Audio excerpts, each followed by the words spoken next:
And the next thing you know, probably out on the golf course, if I remember. I don't know. Anyway, I came home and I just remember this photographer coming up, and that was it. Yeah. So am I going to insult you by saying, are you from Glasgow or are you from, from John O'Groats or somewhere? But I'm from about an hour's drive away from Glasgow. I'm on the 5th of Clyde.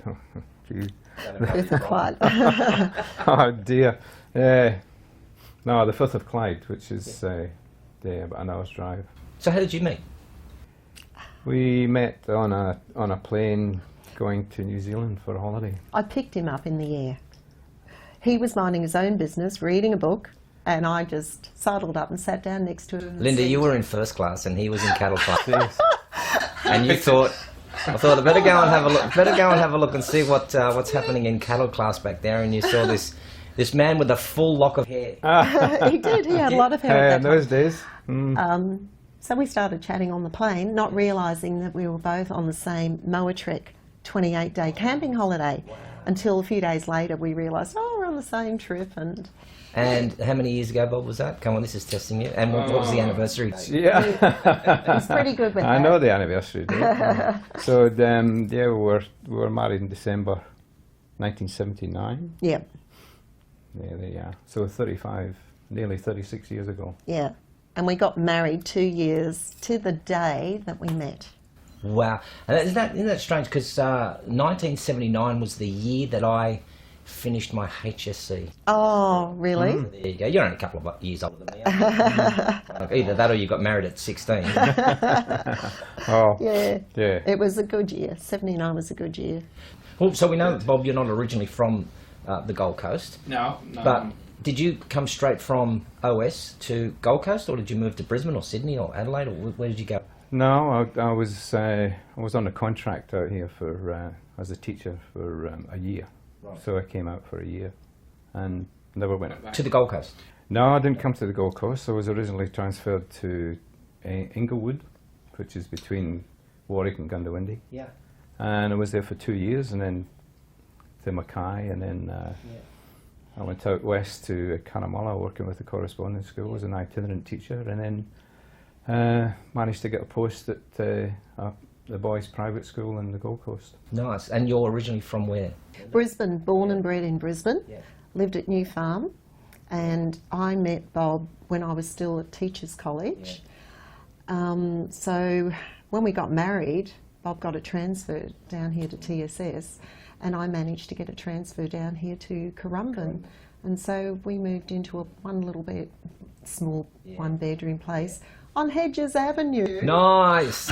If only we'd known then what we know now. But for the people who don't know Hedges Avenue, that is like if you lived on Hedges Avenue 30 years ago and you got your shack for £25,000 back in those days, they are now worth around $25 million. Yeah. Yes. So you did the Commonwealth Games, volunteering the Commonwealth Games in Brisbane. Yes. So how did that start? I think there must have been an ad in the paper. I think they were looking for volunteers, obviously. They had a big campaign through the newspaper because social media wasn't around at that time. And because I was born and bred in Brisbane, I was interested, and I knew that we were able to stay in Brisbane at my parents' place at New Farm, which wasn't very far away from QE2. And luckily we were both posted to QE2. So we volunteered there. Yep. And tell you what, you were flag marshals, or what? No, we were actually ticket takers. Ticket takers. Did you let, Bob, please tell me, you let some people in. You let some people in and said, please let me, yes? Oh, yes, yeah. Of course. So somebody like, you're kind of thinking, I'm going to let you in, young lady.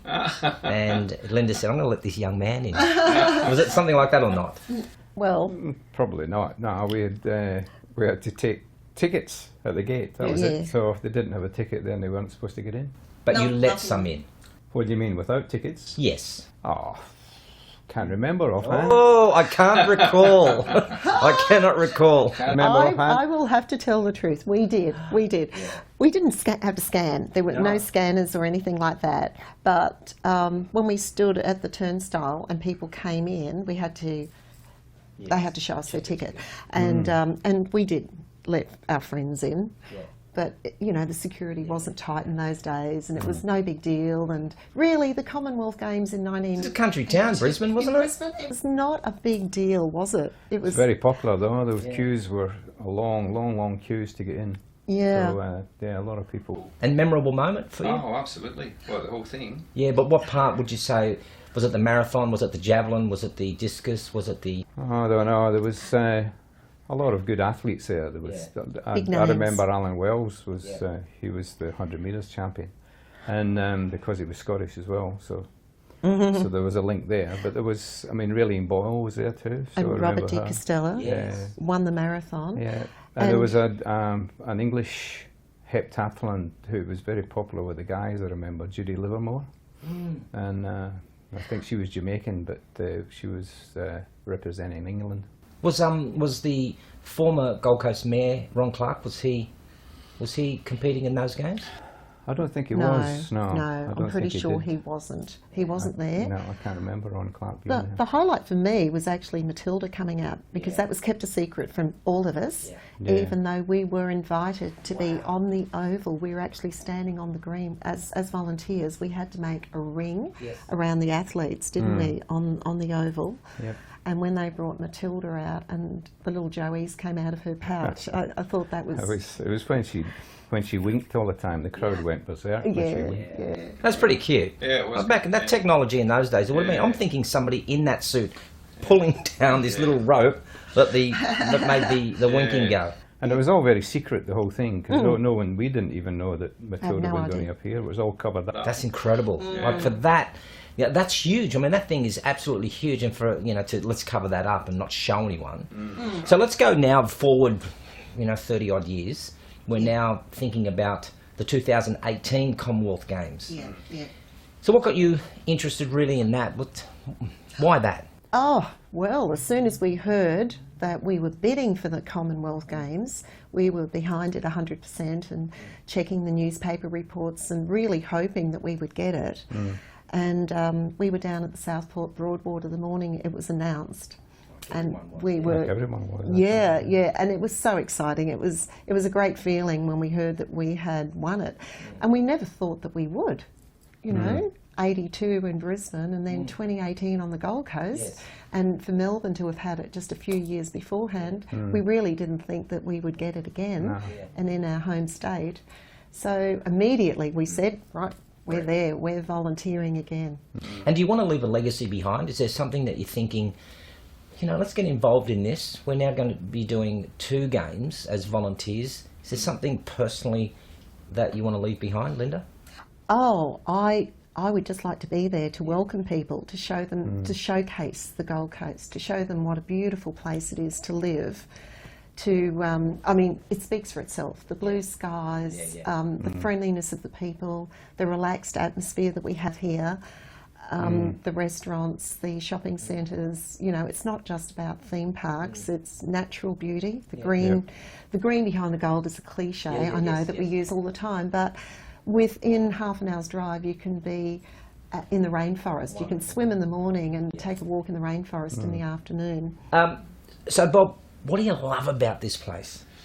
Oh, as Linda said, it speaks for itself. You've got the Golden Sands in the front, and you've got the hinterland behind, so you've got the best of both worlds. It's just, and it's not industrial, it's very clean, and it's just a wonderful place to live. And you, Linda? The same thing, you said you can go for a swim in the morning here on the Yes. coast, head up to the mountains. I like the weather, I like the temperature, the climate is subtropical. We've got a very relaxed lifestyle. I like the fact that our city runs north-south along the beach. It's focused on the water, and because of that our air is very, very clean. I like the fact that I'm close to the capital, close to Brisbane. Within an hour I can be in the capital city. And Queensland, I think Queensland's the best state in Australia. We have got it good, like where we're situated, we're 30 minutes to Gold Coast Airport, we're 45 minutes to Brisbane Airport, both are international airports. So when you think about the people that are coming now from anywhere from around the world, and we're thinking about all those Commonwealth countries, plus all those other countries that will be coming just for the spectacle, what would be your message that you would say to them? So if you look straight into that camera and you said, come because what would you say to them? Oh, geez. Geez, that's a good one. Come, because if you don't, then you'll miss out. And your house is open for the thousands who would love to come and have a coffee with you. Our home, well. our home would be their home. I mean, for some of those people, they wouldn't really know where the Gold Coast is. But I think that the Commonwealth Games will put the Gold Coast on the map. Totally. As the Commonwealth Games in '82 did for Brisbane. It really changed Brisbane from a country city, as you said, to an international city. It led the way to bigger and greater things with Expo in '88, and I can see the same sort of development happening here on the Gold Coast. We've got to be careful that we do go down the right path, that it doesn't go the wrong way. But I'm sure, you know, the fathers of the city, the planners, will make sure that we put the infrastructure into place to make it an even better place than it already is. Well, while you're speaking, we're now just having a look at some of the shots from your apartment here on the 30th floor, because sitting here doesn't do any justice. But what we're looking at right now, so what's down there, is that Currumbin, and what's that we're looking at right now? Right down the south end of that coast. Okay. Looking down to Coolangatta right down. and Burleigh Headland and to Currumbin. And, And then north, you can see as far as how far on a clear day? North Stradbroke Island. Well, that's what, 40 kilometres away? 40? Yeah, Probably. It would be. Yeah. So we can see all the way up the coastline and all the way down, right down to Coolangatta. And most days are fine and clear. Yeah. Yep. We're very, very lucky. Certainly are, yeah. So for the people who are going to arrive on our shores here, and you know, it's not that far away. I think we just celebrated our 1,000-day mark. What would you say to them as they're arriving on the shores here? Well, they've got to be welcomed. And I think Gold Coasters are going to embrace that. I think they will welcome everybody that comes here for the Commonwealth Games from all over the world. Well, Bob and I are pretty representative of the people we know in the circles we move in. We would be more than happy to welcome these people into our city and show them all the hidden delights, not just the obvious tourist attractions that we have, like the theme parks, but, you know, go to other little places, other little gems, tell them about our local little restaurants and coffee shops and, you know, that's so good. Little secret hideaway places that are nice to go and visit outside of the Commonwealth Games, because it's not just about the days of the Commonwealth Games. There's before and after, and many months and years after that too, where people will come back and remember the good times that they've had. So even though they might arrive on our shores as strangers, we hope that they will take with them a love of the Gold Coast and remember us fondly, and we'll remember them as friends forever. That is so sweet what you just said there. Arrive maybe as strangers, but then slowly after the days are progressing, and like you said, it's not only on the day, but it's after the day. They leave as great friends, and we want to embrace them. And we have got this great opportunity, and Bob, I think you were saying earlier on, it is the Commonwealth Games, but that's brought them here, but hey, what a great opportunity to show them how friendly we are here. Yes. Absolutely, yeah. We saw in 1982 the boost that it did for Queensland and Brisbane, you know. So, and I think the Gold Coast can do better than that too. Oh, absolutely, absolutely. And I think we've got the technology to do it, and we've got people like yourselves who are just great ambassadors for the Gold Coast. I really want to thank you for inviting me into your home here. It's beautiful. You know, just sitting here on the couch here doesn't really show the justice of the view that you have here.